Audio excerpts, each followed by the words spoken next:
Meus amigos, mais uma vez estamos aqui na mesa, sentado com Pode Mais Reino. Que é isso, hein? Pode Mais Reino. O reino sempre pode mais. Na verdade, não existe limite para o reino, né? Todas as vezes que o reino se estabelece, os impérios caem. O que Jesus mais pregou foi sobre o reino. A mensagem do reino é que a pessoa mais importante do reino não é o chaveiro. A pessoa mais importante do reino não é o copeiro. A pessoa mais importante do reino não é o mensageiro. A pessoa mais importante do reino é o rei. Por isso, todas as vezes que você vem para a mesa, a primeira pessoa que você precisa estar conectada é com o rei. Porque você nunca terá acesso ao reino se antes ter acesso ao rei. Você só pode conhecer o reino depois que você conhece o rei. O rei está aqui para te apresentar o reino. Venha a nós o teu reino. E eu estou à mesa convidado com meus amigos, parceiros, irmãos de alianças. Vou começar aqui pelo meu amigo Marcos. Marcão, obrigado por ter vindo. Não, obrigado pelo convite. É um prazer estar. Ai, tá bombando ele, hein, gente? Estourado. Hoje é seu dia, meu irmão.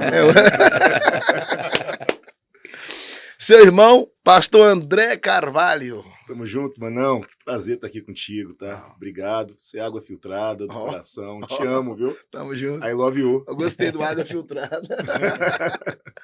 E o meu grande amigo, irmão, parceiro de mesa, apóstolo Lucas Israel. Que honra estar aqui, irmão. Uma alegria, meu irmão. Tá doido, é uma honra estar aqui com vocês. Pastor Jackson, grande amigo, pastor André, Marcos. Uau. Tenho certeza que esse tempo de mesa aqui vai ser incrível e de muito crescimento pra gente. Bom demais estar com vocês.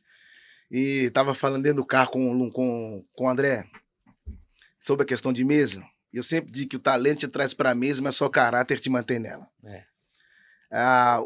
O talento pode abrir portas, mas só o caráter mantém portas abertas. Entende? Aí, qual foi o problema de Judas? É que Judas tinha duas mesas. A mesa de Jesus e a mesa dos romanos. Porque para ele negociar, ele teve que sentar na mesa. Para ele negociar Jesus, a questão das moedas, ele teve que sentar na mesa com outra mesa. E aí você pode sentar na mesa de todo mundo, mas na sua mesa quem escolhe é você. Quem você traz para perto de você fala quem você é. Entende? Porque nem todo mundo que tem acesso a você precisa ter acesso à sua mesa.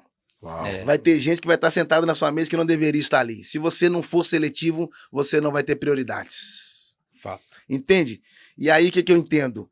Quando Judas está sentado à mesa com os romanos, está negociando ali sobre a questão de vender Jesus ou não, os sacerdotes daquela época eram inteligentes. Por quê? Eles deram o dinheiro para ter Jesus. Hoje o contrário. A galera está dando Jesus para receber o dinheiro. Entende? E aí o que eu entendo? Que a mesa é tão importante que ela é o alinhamento de coração com coração e de mente com mente.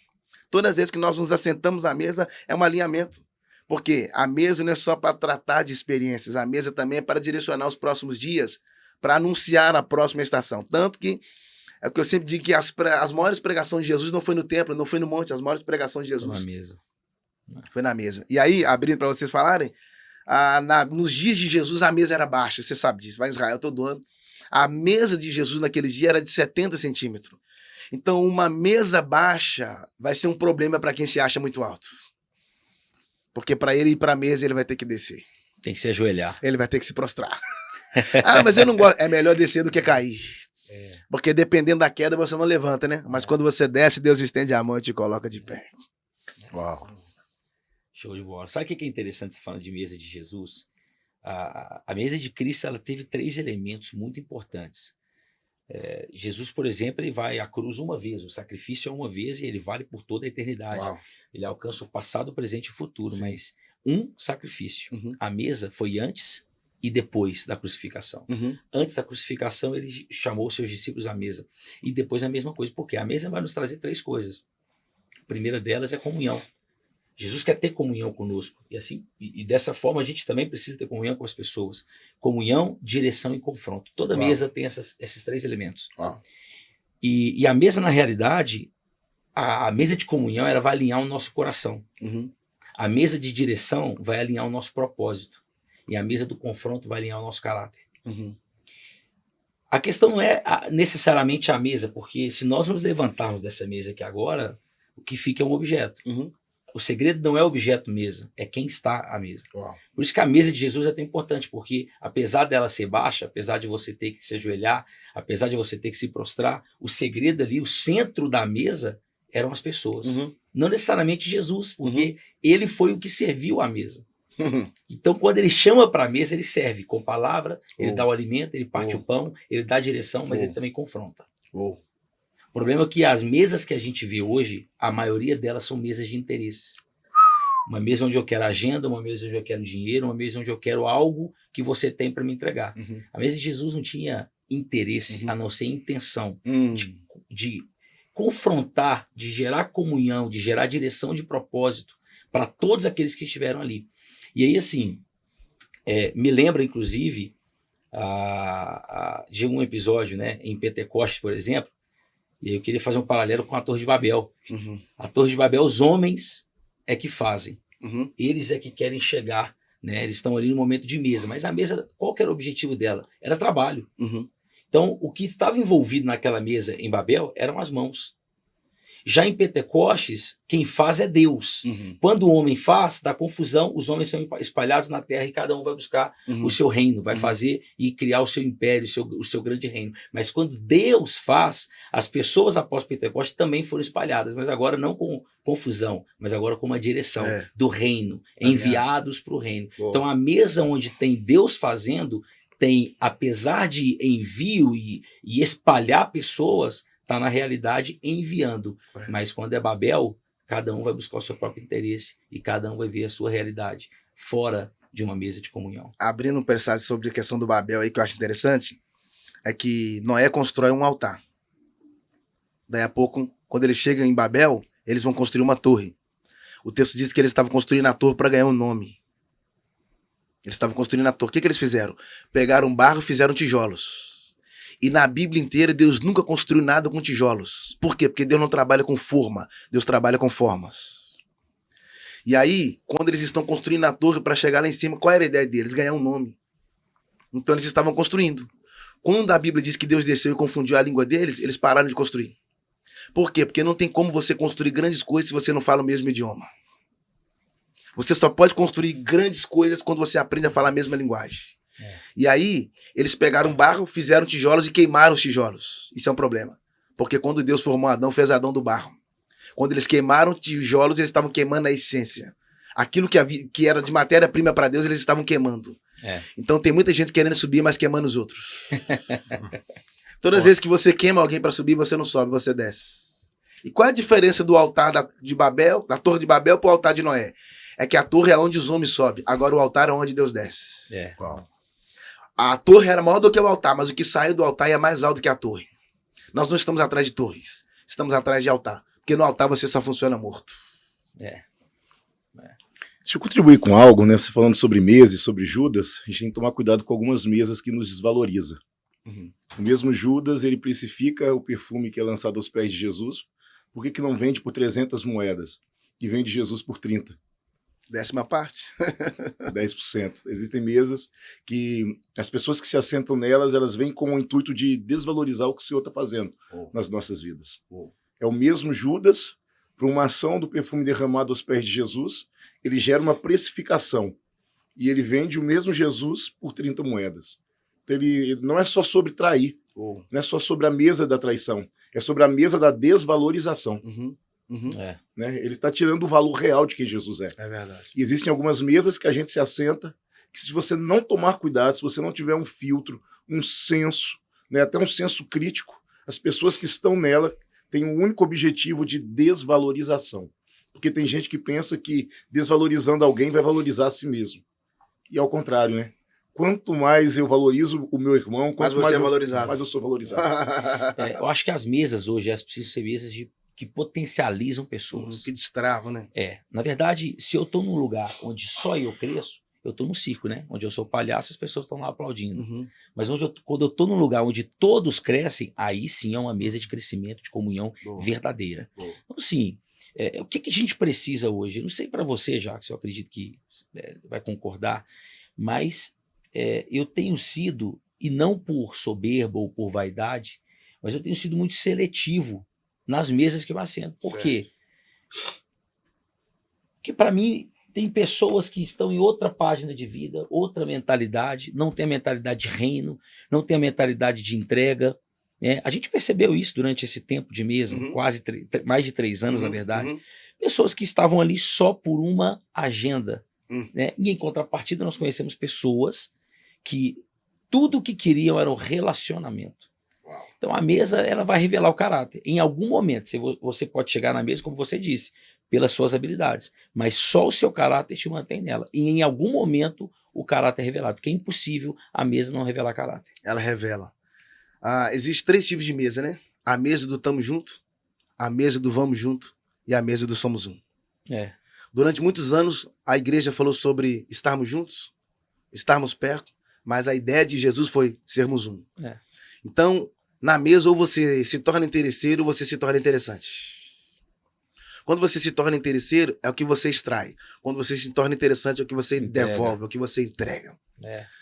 Isso é tão extraordinário que você acabou de falar agora, que as pessoas se perdem na mesa. A mesa não é para você se achar, a mesa é para você se encontrar. A mesa é um lugar onde você se encontra. Ele estava falando sobre Jesus ali, que foi sentado na mesa de Betânia, né? Aí a Maria chegou e vendeu. Aquele é o culto perfeito, né? Sim. Porque no capítulo 11 de João, Lázaro está morto. No capítulo 12 de João, o Lázaro está na mesa. O que Jesus fez? Tirou ele da sepultura e colocou ele na mesa. Qual é a ideia da religião? Te arrancar da mesa para te colocar na sepultura. Qual é a ideia do reino? Te arrancar da sepultura para fazer você assentar na mesa. Por quê? Você não pode falar com propriedade aquilo que você nunca vivenciou com profundidade. Deus não pode usar pessoas que se ofendem muito fácil. Entende? Porque pessoas que se ofendem muito fácil vai ferir pessoas. Toda pessoa ferida fere pessoa. Toda pessoa machucada machuca a pessoa. Toda pessoa frustrada vai frustrar outra pessoa. Porém, toda pessoa sarada vai sarar outra pessoa. A mesa é um lugar onde Deus te traz para te sarar. Porque todas as vezes que você chega na mesa grande, você sai pequeno. E toda vez que você chega na mesa pequena, você sai grande. Entende? E aí encerra minha fala. Que, na minha visão, é tão extraordinário que a mesa é um alinhamento de visão. Sabe que Deus, ele só pode te entregar, te levar a uma missão depois que você recebe a visão. Não tem como você ir para a missão sem visão, cara. É por isso que missão sem visão é turismo. Ele não te chamou para ver, te chamou para envolver, ué. Uma semente só cresce depois que ela se envolve. Não existe crescimento sem envolvimento. Tem gente confundindo inchaço com crescimento. E aí, a visão é tão extraordinária que a visão pode ser compartilhada, mas não pode ser dividida. Porque toda visão dividida gera um divisor. A visão não tem a ver com o seu passado, tem a ver com o seu futuro. A visão não é para falar de onde você saiu, a visão é para falar onde você ainda pode chegar. Entende? Porque é melhor ser um homem pequeno de uma visão grande do que ser um homem grande, porém cego. Homens cegos não podem dar destino às próximas gerações. Entende? Então esse é o alinhamento que está falando sobre Babel. Eles aprenderam um novo idioma sem ir para a escola, Lucas. Eles dormiram falando a linguagem, no outro dia acordaram falando outra linguagem. É a confusão, né? Babel gerou confusão de línguas. Sim. Pentecostes, várias línguas. Só que agora todo unificação, mundo entende. todo mundo entendendo. Todo mundo entende. Porque Deus, quando Deus faz, ele pega aquilo que é confusão e alinha. Exatamente. Quando o homem faz, ele pega aquilo que está alinhado e confunde. Exatamente. Porque é assim que o homem faz, ele bagunça as coisas. Quando Deus se move no meio na direção da mesa, aí a história Mas muda. olha a lição que Babel tira pra gente. A Bíblia diz que Deus falou, desçamos. Poucas vezes você vai ler esse termo, desçamos. A unidade, porque a Bíblia diz assim, ó, eles falam a mesma linguagem, ninguém pode parar eles. A Trindade teve que descer, irmão, porque a unidade atrai os céus. Tudo bem que Deus desceu e mudou a linguagem deles, mas olha o nível de coisa. Eles estavam tão alinhados na mesma coisa que a Trindade falou, eia, desçamos e confundamos eles. Então o que acontece? Quando você está unido, você fala a mesma linguagem, mesmo você não morando, porque a gente acha que alinhamento é ter a mesma aliança. Não, alinhamento é ter o mesmo coração. Alinhamento é você falar idiomas diferentes, mas os sentidos são iguais. Alinhamento é você estar em caminhos distintos, mas o destino é o mesmo. O foco é Cristo. Entende? Então eles saíram esparramando o idioma e foi uma bênção. Foi uma confusão ali, mas foi uma bênção, porque hoje as linguagens, Brasil, português, Alemanha, o que me chama a atenção é que se você pega esse mesmo exemplo de Babel, a mesa era voltada para o trabalho, para as mãos. Em Pentecostes, a mesa era voltada para o partir do pão. Uau. Tem muita gente que só se reúne para falar de mãos. De mãos. Mãos não revela coração, mas coração revela suas mãos. Uau, muito boa. Quando Jonadab se encontra com o rei Jeú, Jeú fala, olha, sobe aqui na minha carruagem que eu vou te mostrar o zelo que eu tenho para com o reino, para com a palavra de Deus. Mas a primeira pergunta que ele faz é: o seu coração está para comigo, assim como o meu está para com o seu? Você está sendo verdadeiro comigo, assim como eu estou sendo verdadeiro contigo? Porque aí a Jonadab responde: sim, eu sou fiel, meu coração está alinhado contigo. Então agora me dá as suas mãos, porque antes de ter as mãos eu preciso ter o coração. Quem tem mãos, em algum momento vai ser traído. Uau. Mas quem tem o coração, ele tem lealdade, ele tem comunhão, e ali existe uma caminhada que ninguém pode parar. É forte isso aí. E hoje, assim, a Bíblia diz lá no Velho Testamento que Deus procura os fiéis da terra. Sabe, durante muitos anos eu estava procurando pessoas leais. Mas, na verdade, Deus nunca procurou pessoas leais. Deus sempre procurou pessoas fiéis. Porque é possível que você seja leal por um instante, mas a fidelidade não. Você tá aí? É tão extraordinário isso. Ele tá falando sobre a questão de ser seletivo, né? A nossa vida é uma estrada, cara. Nós somos uma jornada. Às vezes você não tem que mudar de rua, você só tem que mudar de faixa. Nós somos uma estrada. Vai ter pessoas que vão entrar na sua vida e vai passar anos.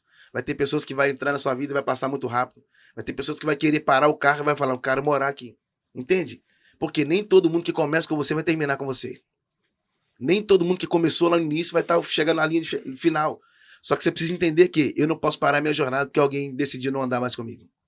Ô Jackson, quer saber quem gosta de você? Se assente na mesa, propague a sua alegria e olhe a fisionomia das pessoas que estão na mesa. Isso é revelador. Quem não celebra suas vitórias não está pronto para comemorar os seus triunfos. De jeito nenhum. E a mesa ela não pode ser formada de qualquer jeito, né? Por muito tempo, houve-se um bordão no Brasil que o feito é melhor que o perfeito. Mas imagina um médico cirurgião, né, vai lá operar o coração de alguém e fala: olha, eu não estou preparado para isso não, mas é melhor fazer do que ser perfeito.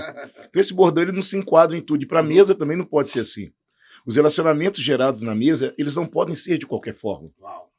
Eles não podem ser de qualquer jeito.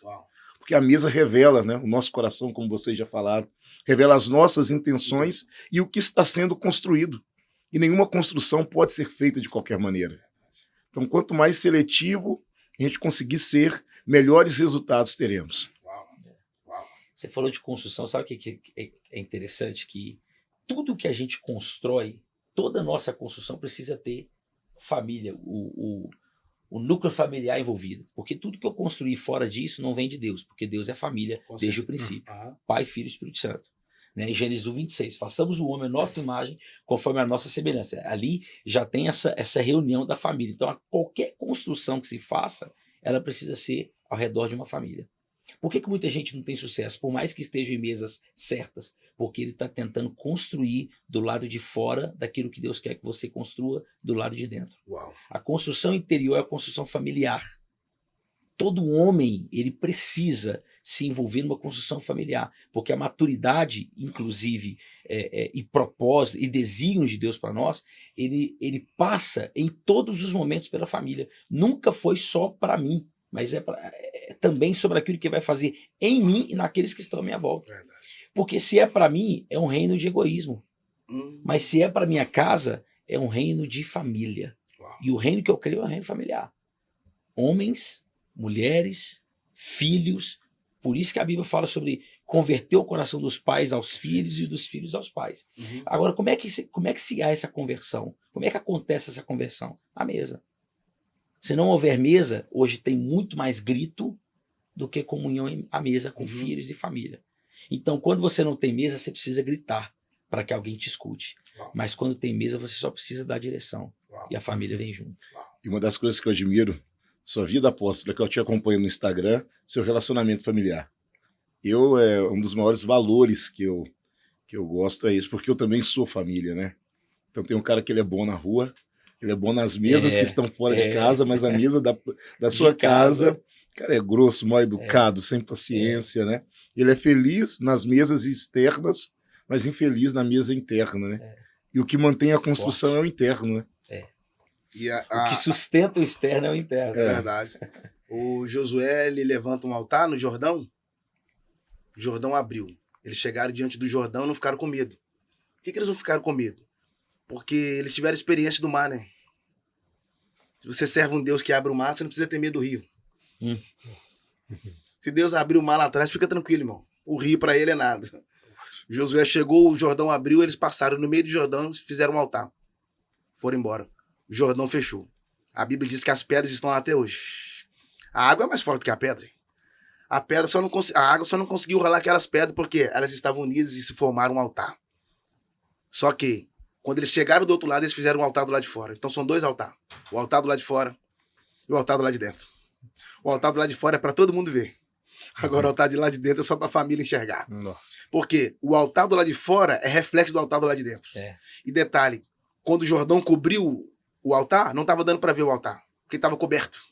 Josué sabia, tem um altar aqui embaixo. Só que todo ano no rio existe um período chamado a seca. É quando as águas baixam. E é na sua maior crise. Quando as águas baixarem. Que o seu altar vai ser revelado. Porque tem alguém pensando que o seu altar já era, mas deixa a crise chegar. Porque grandes líderes são gerados no ventre da dor. Entende? A dor é o maior sinal que você está vivo. Por isso que você só pode tornar um vencedor quando você aprende a vencer dores. Vencedor. Quando você aprende a vencer dores, você se torna um vencedor. Por quê? Você não pode cuidar de feridas profundas se você não sabe lidar com ferimentos rasos. Quando Moisés feriu aquela rocha, só revelou uma ferida que estava aberta nele. Por quê? Não adianta você tirar água para o poço se você está deixando uma ferida aberta que você não pode sarar. Você só tem autoridade para ferir se você tem a cura para sarar.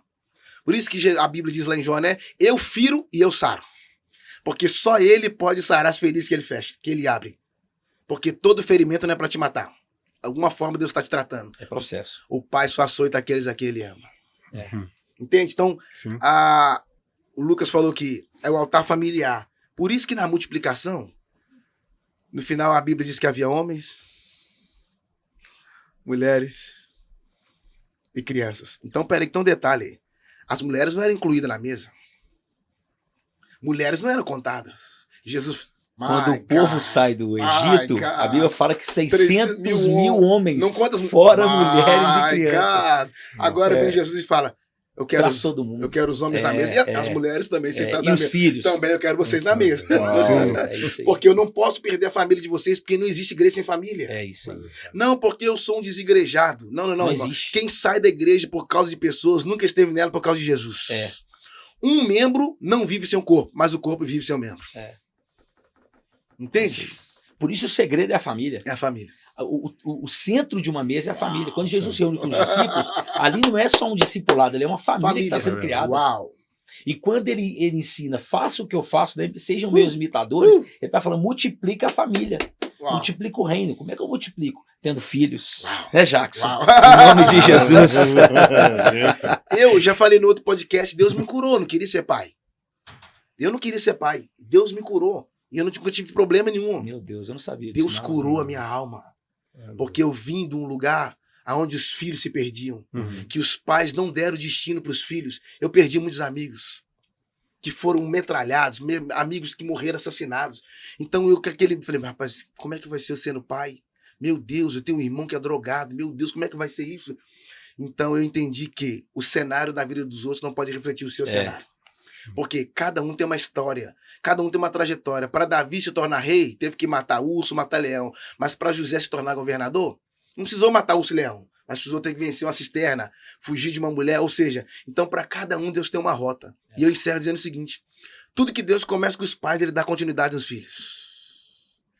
Os pais têm o direito de entregar para os filhos, não só a herança, como também deixar o legado. Por isso que tudo que Deus começou em Abraão, ele continuou em Isaac. O que ele começou em Isaac, ele continua em Jacó. E o que ele começou em Jacó, ele vai terminar em José. Abraão, o homem da fé. Isaac, o homem da promessa. Jacó, o homem do conserto. E José, o homem do governo. Tudo que Deus começa nos pais, ele dá continuidade aos filhos. Os pais não são os velhos? Os filhos não são os jovens? Os velhos sonham. Irmão, isso é tão poderoso. Os velhos e os jovens têm visões. Isso é tão poderoso. Porque quando fala, voltando em Gênesis 1:26, a origem de tudo aí, né? E tem a ele domínio e governo. O governo não é uma posição de autoridade. O governo é o legado. Você pode ver que o mundo muçulmano e árabe, eles dominam a Europa, não é porque eles têm autoridade, é porque eles têm descendência. Uau. E a descendência ocupa. Eles são apostólicos. Uau. sem utilizarem o termo. Uou, entendi. Eles são pessoas, entendeu? Eles são pessoas apostólicas que conquistam território através da sua descendência. Por que o cristão não quer ter filho hoje? Por que o homem, a maioria das vezes, não quer ter filho? Porque ele fala, cara, eu não tive um amor do meu pai, então como é que eu vou dar? Eu não tenho uma condição, como é que eu vou criar meus filhos? Deus não te chamou para ter condição para ter filho. Deus te chamou para ter filho e ele vai te dar condição. Acabou, Os meus momentos de maior prosperidade na minha vida foi depois dos filhos. Quando eu tive um filho, eu entrei no outro nível. Quando eu tive 2 filhos, eu entrei no outro nível. Quando chegou o terceiro, outro. Quando chegou o quarto, outro nível. Porque a cada bênção que nos dá, isso é a verdadeira riqueza. Não é bênção financeira, mas é a construção da família. Cada bênção que ele te dá, com certeza a provisão vem junto. Nunca me faltou nada. Isso é forte demais. Nunca me faltou nada. O mundo árabe entendeu isso. Sim. Agora é o tempo. Eu tenho visto esse movimento no meio cristão, não só no Brasil, mas no mundo inteiro. As mesas têm voltado a ser mesas apostólicas. Mesas de ocupação de território. Mesa de conquista. Revelando a paternidade? Revelando paternidade, conquistando territórios. E fazendo com que nós tenhamos uma mentalidade que não é um título ou uma unção apostólica, são ações apostólicas. Não é sobre um título. É sobre as suas ações. É sobre a movimentação apostólica. É isso. E você falando sobre isso, né, o processo ele não pode nem me paralisar, nem me encantar demais. Porque se eu fico paralisado por causa do processo ou encantado, eu não vivo meu destino final. Eu não cumpro o propósito. Né? Então, quem não quer... Porque para você, um dos princípios de governo é primeiro frutificar para depois multiplicar.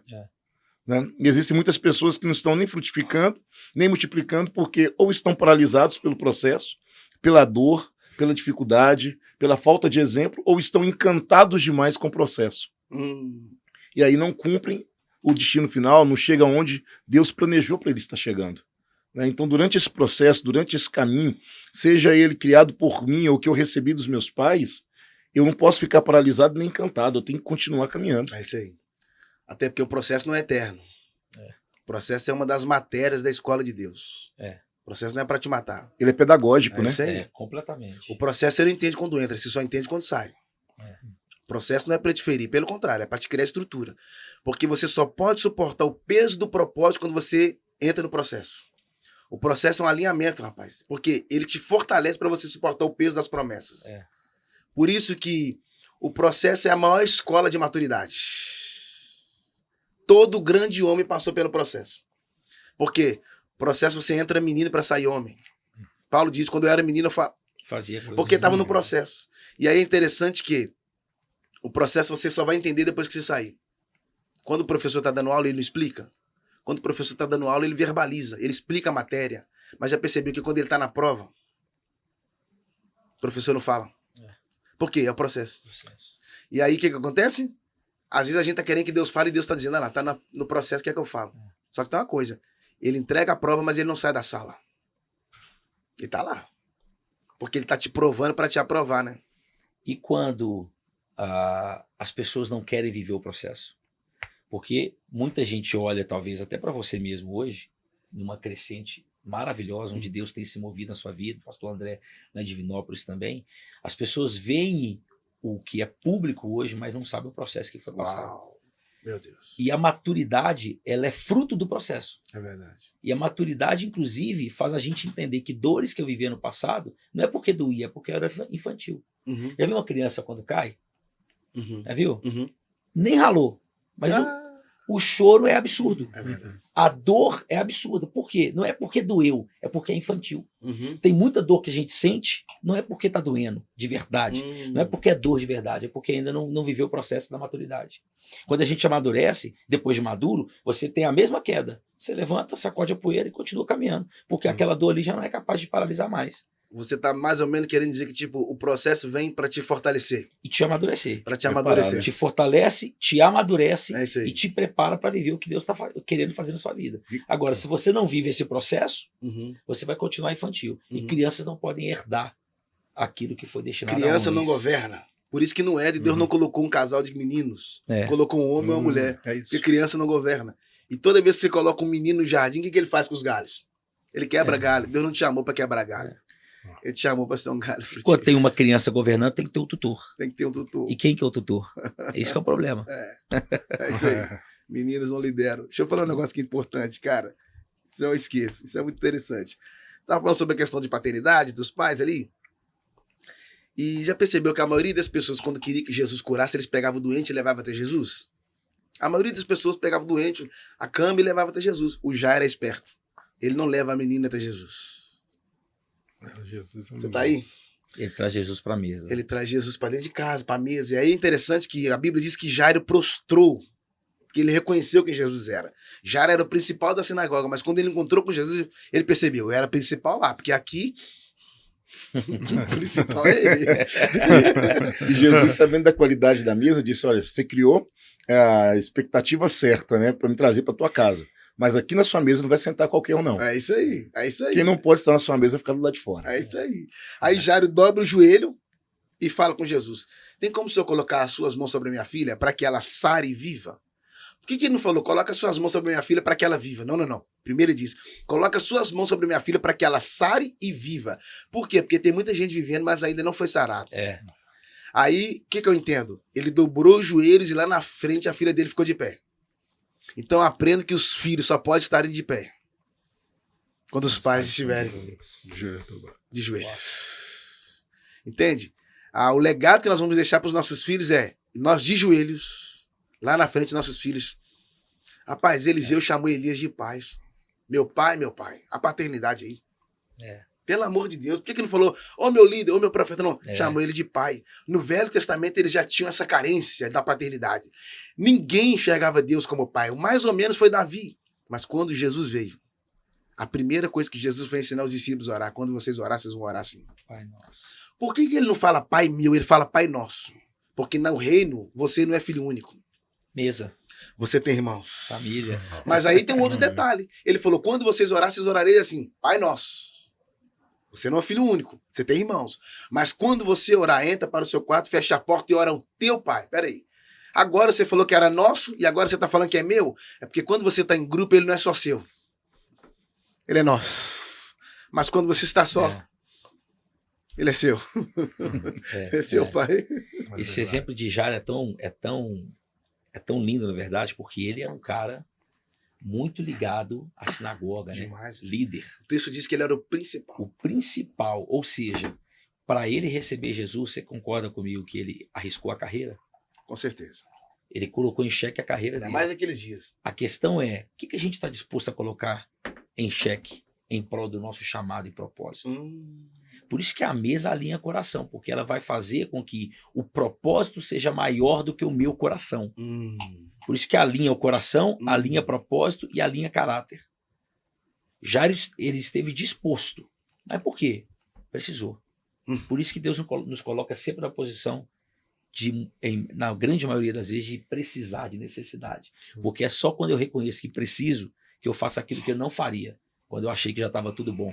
Já tem dinheiro, já está tudo bem, minha família está salva, está tudo andando bem. Se tudo estiver bem, você nunca vai reconhecer que ele é o seu Senhor. Por isso que às vezes a gente é levado a esse processo. E é interessante o tanto que um homem de verdade muda a realidade da sua mesa. Né? A gente fala sobre proteção das casas, dos lares, das famílias. Lá no Egito, quando o anjo da morte não ia entrar na casa que tivesse sangue no umbral da porta. Mas alguém tem que passar o sangue no umbral da porta. Sacerdote. O sacerdote.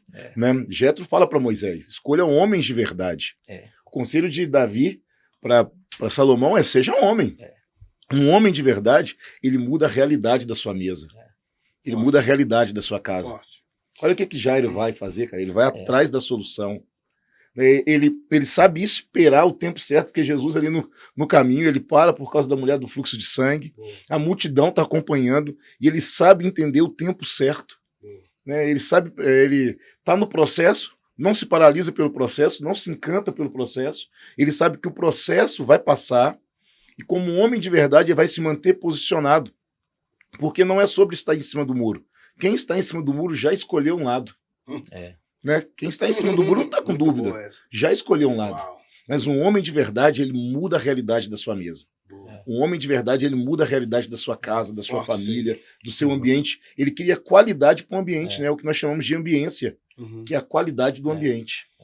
E o que o Lucas falou aí sobre a questão de você colocar em risco tudo por causa de um propósito, porque enquanto você não encontrar o seu real propósito, você nunca será realizado. Você só se torna realizado quando você encontra o seu real propósito. Descubra a sua paixão e ela vai sinalizar qual é o seu real propósito. O propósito não é para te tornar rico, o propósito é para te tornar pleno. O propósito não é para te colocar no topo, mas é para te colocar no centro. O propósito é para te ativar. O propósito é o único meio de fazer você sair da sua zona de conforto para ir para a sua zona de confronto. Quem vive um propósito está disposto a lutar qualquer guerra. O Davi, por causa do seu chamado, colocou a sua vida em risco por causa de ovelhas. Quando o urso e o leão pegavam as ovelhas do pai, ele ia atrás do urso, atrás do leão. Que coisa! Colocando a sua vida em risco por causa de uma ovelha, Lucas. É a paternidade. Davi era pai daquelas ovelhas. Por quê? Foi assim que Jesus fez. Colocou em risco a sua vida e morreu por nós para nos resgatar. Porque nós estávamos perdidos, nós éramos ovelhas perdidas, sem pastor. Entende? Então o que eu entendo? A maior vitória de Davi não foi matar Golias. A maior vitória de Davi foi não ter matado Saul. Matar Golias foi fácil. Porque em um gigante Deus te ungiu para matar, mas em ungido você não pode tocar. É verdade. Entende? Porque a unção quem dá é Deus. Quando Samuel foi ungir Davi, ele disse, acabaram-se os jovens? Não, ainda resta o menor. Os irmãos de Davi estavam dentro, mas para Deus eles estavam fora. E o Davi estava do lado de fora, mas para Deus estava dentro. Quando mandou chamar Davi, Davi foi o último a chegar. Porque no reino o segredo não é quem chega primeiro, é quem entendeu primeiro. Então, às vezes as pessoas vão ficar frustradas. Fulano chegou na minha frente. Irmão, deixa furar fila. O que Deus tem para você, ele não vai entregar em mãos erradas. É isso aí. É isso aí. A paternidade é um tema tão forte. E o apostólico trabalha muito isso, porque ele fundamenta a igreja do Senhor. E a falta de paternidade gera homens infantilizados. E quando o homem é infantilizado, ele não consegue conduzir a sua casa. Ele não consegue conduzir nem a si mesmo. Nos gera uma orfandade. Exato. Então, quando o cara é infantilizado, por exemplo, tem uma pesquisa que aponta que quando uma mulher é impactada na sua família, apenas 13% da família recebe de tabela esse impacto. Mas quando o homem na casa é impactado, 93% da casa também é impactada. Porque sobre o homem está o sacerdócio. Quando o homem não assume o seu papel, a mulher tem uma habilidade de fazer aquilo que o homem faz bem e até melhor. Só que quem foi chamado para ser o sacerdote é o homem. Então a mulher só vai fazer aquilo que o homem deixou de fazer. Uau. O sacerdote, se ele não assume o seu papel, né, e por isso a paternidade é importante, porque se eu tiver um pai, como você disse, né, que dirige, que direciona, que aponta o caminho, com certeza ele está formando um sacerdote. Uau. Então a mesa ela gera sacerdotes e sacerdotes apostólicos.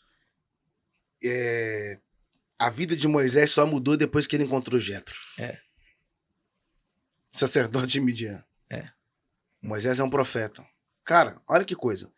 Quando Moisés nasceu, a Joquebede aparece, coloca ele no cesto, né? E aí o texto diz que Moisés é colocado às margens do rio. A filha de Faraó desceu para tomar banho, encontrou ele lá e tal. Aí a Bíblia diz que Miriam apresenta e fala, eu conheço alguém que pode amamentar, resumindo. Ela devolveu Moisés para Joquebede. Joquebede deu e Joquebede recebeu Moisés de volta. Levou Moisés para casa para amamentar. E o texto diz assim, sendo o menino já grande, ela devolveu a filha de Faraó. E a filha de Faraó vira e fala, a partir de hoje, o nome dele será Moisés. Espera aí. Então ele cresceu sem nome. E a partir de hoje, e sendo o menino já grande, ele cresceu sem nome. E tem gente que nem cresceu já quer nome. Porque o segredo não está no seu nome, o segredo está no seu crescimento. Uau. Porque a ideia de Deus não é investir no seu nome, a ideia de Deus é investir no seu crescimento. Só que, quando Moisés cresceu, a Bíblia diz que ele viu dois homens brigando e ele defendeu o hebreu. Porque quando você tem um lado, você acaba ferindo o outro. Encerra a minha fala. Ele matou um homem e enterrou na areia. O que eu aprendo, Lucas, André, Marcos? Que o Moisés era bom para matar, mas era ruim para esconder. Ele escondeu o cara na areia, mano. E na areia você não pode esconder nada. Porque o deserto tem um problema. De tarde, quando o vento começar a soprar, Arrasta tudo. a areia se move, o defunto que está enterrado, uma hora ele vai subir. Então, não enterre nada no seu ministério, porque uma hora o vento vai soprar. Será exposto. E vai ser exposto. E sabe o que é interessante? Que na terceira praga do Egito, Deus não mandou Moisés tocar na areia para virar piolho. Deus mandou Arão. Por que Deus manda Arão e não Moisés? Porque se Moisés toca na areia e vira piolho, piolho não fica na cabeça? A areia ia subir, ia expor seu próprio pecado. Foi Arão que tocou e virou piolho. Só que fica tranquilo. A areia não virou piolho? Piolho fica onde? Na cabeça. Ou seja, não adianta você esconder. Porque você pode esconder um defunto debaixo da areia, mas ele nunca vai sair da sua. Toda hora que você coçar, eu tenho um defunto enterrado. Sabe que a glória do homem é expor o pecado dos outros. Meu Deus. Mas a glória de Deus é encobrir multidão de pecados. Se nós queremos ter um coração alinhado com os céus, Meu Deus. nós não podemos nos alegrar com a exposição. A gente precisa ser aquele que guarda as costas. Uau. Que guarda o coração do outro. Uau. Porque fato é, não é se, é quando. Nós vamos errar. Nós vamos falhar. A mesa ela não exclui quem erra. A mesa exclui quem não se arrepende. Porque no arrependimento, você permanece na mesa. Uau. Se Judas tivesse esperado 3 dias, ele seria perdoado. Porque ele fez parte de um propósito. Assim como Pedro, que negou Jesus, depois de 3 dias, Jesus vai lá e busca ele de volta. Verdade. Ele voltou para a vida dele, mas Jesus vai lá buscar. Porque aquilo que é meu, ninguém vai levar. Uau. Então, o problema não é o erro, o problema é a falta de arrependimento. De arrependimento. E detalhe, não existe avivamento sem arrependimento. É. Hoje tem mais gente convencida do que gente arrependida. Se Judas tivesse esperado 3 dias, sim. Agora, engraçado, teve perdão para Pedro, eu acredito que teria perdão para Judas. Judas morreu na sexta, não foi? Jesus também. Só que Jesus ressuscitou no domingo e Judas não. E detalhe, que eu acho extraordinário, é que quando Judas nega Jesus, na ceia, Jesus está partindo o pão, tem um traidor na mesa. Jesus não pede Judas para sair. Por quê? Porque ele não pede Judas para sair e também não encerra a ceia. Por que ele não encerra a ceia? Porque se ele encerrasse a ceia por causa de um traidor, ele ia impedir os outros discípulos de ter comunhão. Eu não posso impedir os outros de ter comunhão por causa de um traidor que está por perto. E detalhe, Jesus tinha um negócio com Pedro. Tinha um negócio extraordinário com Pedro. Por quê? Pedro negou ele. Não foi? Pedro negou ele. Só que o Pedro falava demais. O Pedro era entrão. Só que tem um detalhe. No dia de Pentecostes, na conferência global, o pregador da conferência foi o Pedro. Porque Deus é um Deus de segunda chance. Cara, sabe o que é interessante isso aí? Se você pega Pentecostes do Antigo Testamento, foi quando Deus entregou a lei para Moisés. Uau. Moisés desce do monte, o povo tinha feito o bezerro de ouro. Certo. 3.000 pessoas são mortas aquele dia. É verdade. Por meio da espada da tribo de Levi, dos homens da tribo de Levi. Êxodo 32. Chega em Pentecostes, a primeira pregação de Pedro, quantas pessoas são salvas? Quase 3.000. 3.000 pessoas são salvas. É isso aí. Quando a lei A desce, restituição. Quando a lei desce, gera morte. ela apresenta o pecado e gera morte. Mas quando vem a graça de Deus, É isso aí. ela apresenta o perdão A vida. aos que se arrependem e gera vida. Então, em Pentecostes, a gente tem a restituição de 3.000 pessoas através do arrependimento. Oh my God. É forte, Eles estão irmão. presos. Meu Deus. Se soltem, rapaz. Não curta essa mesa. Aleluia! Quando a gente lê a biografia de Jonas, a gente acha que Deus levou Jonas para mudar Nínive, quando na verdade Deus estava usando Nínive para mudar Jonas. Porque a vida não traz o que você pede, a vida traz o que você precisa. Isso. Entende? Para cada estação na sua vida, Deus tem um tipo de gente, irmão. Pessoas que você não gosta, Deus pode estar trazendo para perto de você só para te ensinar alguma coisa. E esse é o problema. Tem gente usando blusa de frio no verão e regata no inverno. É isso aí. Vivendo o tempo fora do tempo, Fora né? da estação. Tá fora da estação, fora da estação. O filho pródigo vira e fala assim, me dá herança. Mas pera isso, só você recebe a herança depois que alguém morre. Você tá matando seu pai vivo. Porque a herança estava pronta para ele, mas ele não estava pronto para a herança. Quando ele recebe a herança que ele vai embora, perdeu tudo. Ele foi trabalhar para um cara que cuidava de porcos, não é isso? É. E o texto diz que ele desejou comer da comida dos porcos. Aí ele lembrou, peraí, eu sou filho e estou vivendo como escravos. E os escravos do meu pai estão vivendo como filho. Levantar-me-ei e irei ter com meu pai. Porque na casa de meu pai tem pão na mesa. Ele estava com saudade da mesa. Então, o que eu aprendo? Você já viu porco comer na mesa? Não, porco Não. come no chão. Então, qual é a ideia do diabo? Te tirar da mesa para fazer você comer no chão. E qual é a ideia do pai? Te arrancar do chão para fazer você voltar a comer na mesa. Uau. Ele perdeu Glórias. tudo, mas não perdeu uma coisa, o caminho de volta para casa. E quanto mais longe do pai, mais perto dos porcos. Uau, quanto mais perto do pai, mais perto do cordeiro, do novilho. Uau. E aí tem um outro detalhe que o Lucas falou, que para encerrar, o Lucas falou assim, quando ele voltou, o pai deu um anel, deu vestes novas, A sandália. mas aí que tá, deu uma sandália nova. Direção. Por que que o pai deu roupa nova para ele? Porque quando Adão pecou, Deus matou um animal. Peraí. Os estudiosos dizem que Deus matou um cordeiro. Se Deus matou um cordeiro para vestir Adão, então peraí. Então isso é muito profundo. Porque lá no Éden, Deus mata o cordeiro para vestir o homem com pele de cordeiro. Mas na cruz ele vestiu o cordeiro com pele de homem.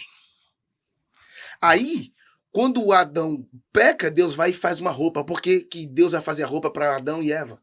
Porque só o pai pode dar roupa para os filhos. Porque só quem te gerou conhece as suas medidas. Quando o filho pródigo volta, o pai fala, tem um chinelo para você, eu tenho uma sandália para você. Por quê? Porque se eu tô te entregando uma nova sandália, significa que a partir de hoje você vai ter uma nova estrada. Porque todas as vezes que Deus direciona os seus passos, ele tem uma sandália nova. Por isso que no Evangelho é a sandália da preparação. Forte. Do Evangelho da Já paz. parou Meu pra pensar Deus. o tanto que ele vai valorizar agora a mesa? Porque ele sabe o que é viver fora da mesa. Ah, essa é profunda.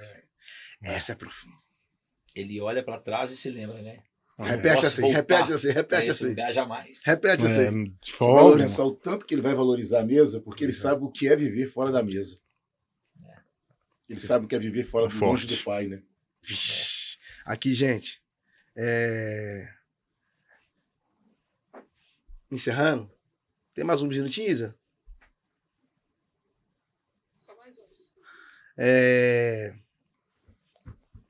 É porque eu não vi que hora que havia começado. Eu também não vi, mas o cronômetro já foi. Ah, porque acho que quando nós sentou já estava valendo. É.